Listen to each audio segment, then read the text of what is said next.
Sports meet, 32 million pesos. What the?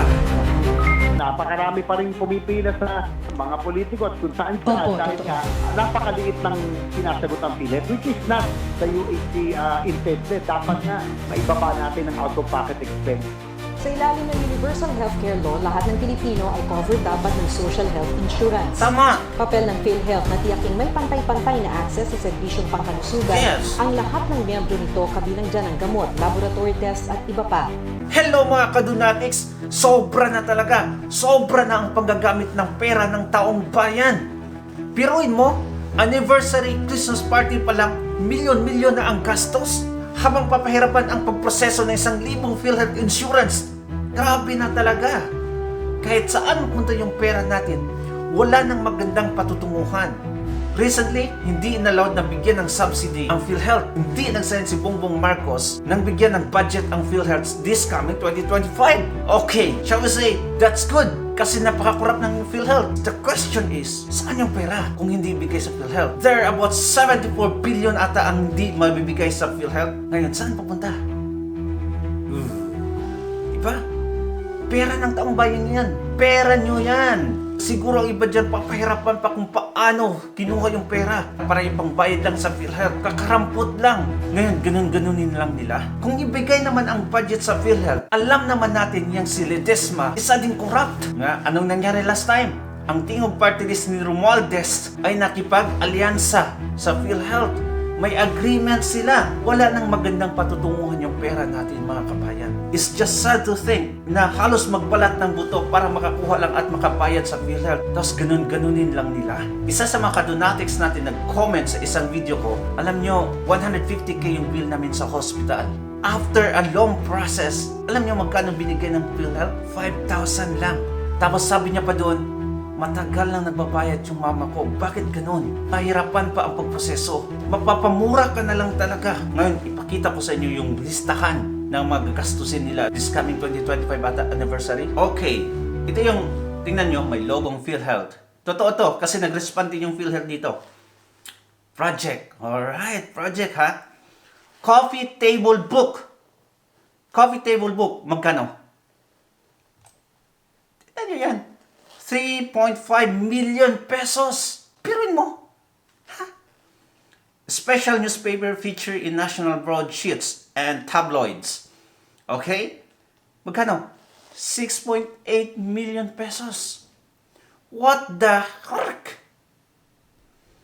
Building display. Oh, tingnan nyo. 6.1 million pesos. Building display. Pros. Okay, yung first is head offices or head office. Pros 7.3 pesos anniversary logo display. 300,000 pesos anniversary logo. Okay, anniversary. 85,000 pesos. Dito talaga, special tokens for employees, giveaway to clients, umbrella and everything. 7.9. That's already 8 million. Meron pa, ang dami pa dito. Okay. Right. Special tokens for employees. Tumbler, flax, bottled water. 4.6 million pesos.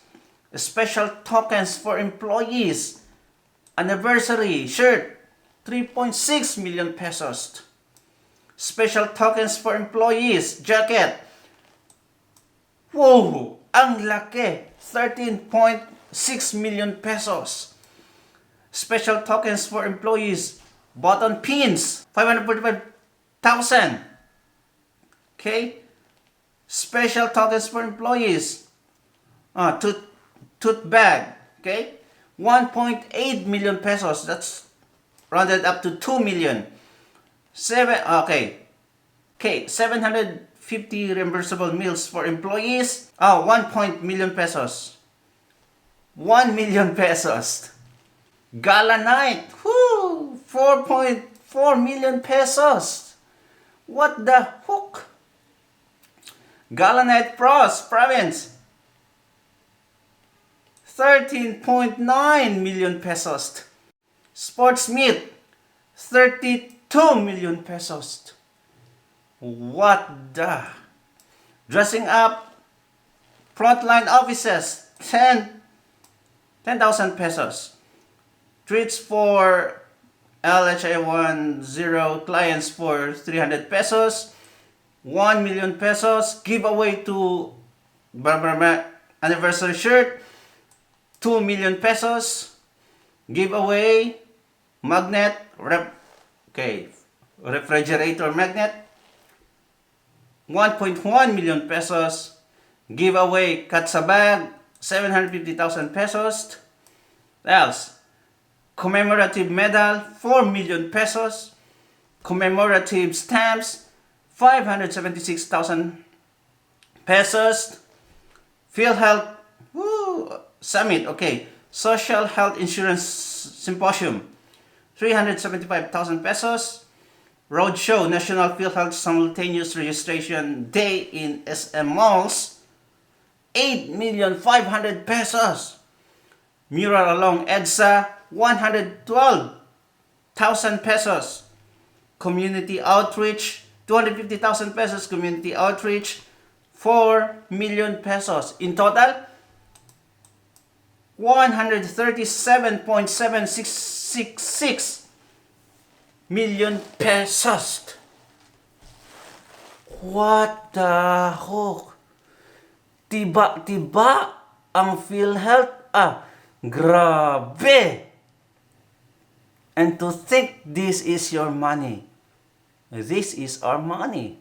Tapos yung inimbestigahan ng Kongreso, pabalik-balik, halos araw-araw, is yung 125 million pesos na confidential fund ni VP Sara. Confidential nga, hindi pwedeng alamin kung saan napunta. When I was reading my comment section sa PhilHealth na video ko, nakita ko doon kung gaano kalaki yung problema ng PhilHealth. Pag sabihin ng PhilHealth na, Ops, hindi namin reimburse yung nagastos mo. Wala ka na talagang magawa kahit pa umiyak ka pa ng dugo. Just this morning, isang kadonatics natin, sabi niya na hospital ako at ito yung bill ko, pinakita niya sa PhilHealth office. Pero ang sabi nila, dapat ka pang ma-admit. Anong silbi kung ma-admit ka pa? Dapat ba mag 50-50 ka? Dapat lahat ng hospital bill, karga nila, cover nila. May mga cases kasi na ma-injury ka or something like that na hindi ka na ma-admit. House admission ka lang or something like that, pero ang laki ng gastos. Bakit hindi ginacover yan ng PhilHealth? Anong klase? Nag-respond naman ang PhilHealth sa allegation na to. Yes, sabi nila, totoo to. Allocated budget. Ayoko na mag-dig deeper sa anong sinasabi nila.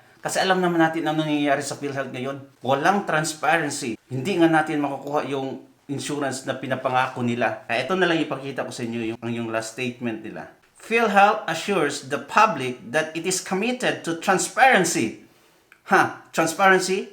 Are you really sure? And prudence in the stewardship of the members' fund. Maniniwala ba kayo sa statement nila? May transparency? What? Alright, may panonoorin tayo ng video. Umaasa ang PhilHealth na ire-review ni Pangulong Bongbong Marcos ang zero subsidy nila sa taong 2025. Sa Senado, nais paimbestigahan ng PhilHealth dahil sa bigong pagtupad daw sa tungkulin batay sa Universal Healthcare Law. Yan yung dapat Nakatutok si na Maki Pulido. imbestigahan. Sa ilalim ng Universal Healthcare Law, lahat ng Pilipino ay covered dapat ng social health insurance. Tama! Papel ng PhilHealth na tiyaking may pantay-pantay na access sa serbisyong pangkalusugan. Yes. Ang lahat ng miyembro nito kabilang dyan ang gamot, laboratory test at iba pa. Ang daming kailangan record. Bili ka na lang ng sarili mong gamot. Kami mga senior, hindi po pwedeng ganun kamahal. Dapat libre na nga kami. Tama! Hindi naman lahat ginagamit na lahat ng nasa ospital, hindi lahat ng privilege ay nakukuha namin. Napakarami pa rin pumipila sa mga politiko at kung saan saan. Opo, Dahil totoo. nga, napakaliit ng sinasagot ng PhilHealth, which is not the UHC intended. Dapat nga maibaba natin ang out-of-pocket expense. Sa bersyon ng Senado ng panukalang national budget para sa 2025, tinanggal ang 74 billion pesos na government subsidy sa PhilHealth dahil may 600 billion peso reserve fund nga raw ito na hindi na pakinabangan ng taong bayan. Pero paliwanag kahapon ng PhilHealth, nasa batas na kailangang may reserba silang pondo. Kung meron man po tayong naipon, Sa Kamara, nais ding paimbestigahan ni Ako Bicol Party List Representative Raul Bongalon kung saan napupunta ang tinutubo ng reserve fund na yan at kung Dapat pinagkakakitaan yan daw ito ng mga yung opisyal ng imbestigahan. PhilHealth. Sa 500 billion na lang daw, 20 billion na anya ang tubo niyan sa 4% interes. Sinusubukan pa namin kunan ng pahayag ang PhilHealth tungkol sa posibleng investigasyon ng Senado at Kamara. Kung ako lang yung tanungin hindi ko alam kung saan ako pepwesto nito. Kasi nga, okay na hindi yung binigay yung budget. Dahil napaka-corrupt ng PhilHealth. Yung bang klase na tanggap lang sila ng pera ng taong bayan. Alam nyo, pag time na magbayad ka sa PhilHealth, wala nang maraming proseso, sobreche dyan. Pero kung kunin mo na yung pera, yung magpa-reimburse ka sa bill mo, hay nako! Kulang na lang pati yung certificate ng kapatid mo, dali mo sa kanila para lang ma-reimburse yung 1,000 pesos. Okay na hindi binigay kasi napaka-corrupt ng PhilHealth. Dahil hindi binigay, saan papunta yung pera? Alam naman natin si BBM na, ay nako, isa pa din. Kaya wala tayong patutunguhan nito. We are in the middle of not knowing what to do anymore. Kawawa tayo. We have to speak up. We have to do something. Kasi nga, alam na natin kung anong nangyayari. Pero wala tayong ginagawa. Kung sa batas yan, we are still accomplice sa krimen na nangyari. Kaya mga kapatid, it's the right time to do something. Think about it. Bye.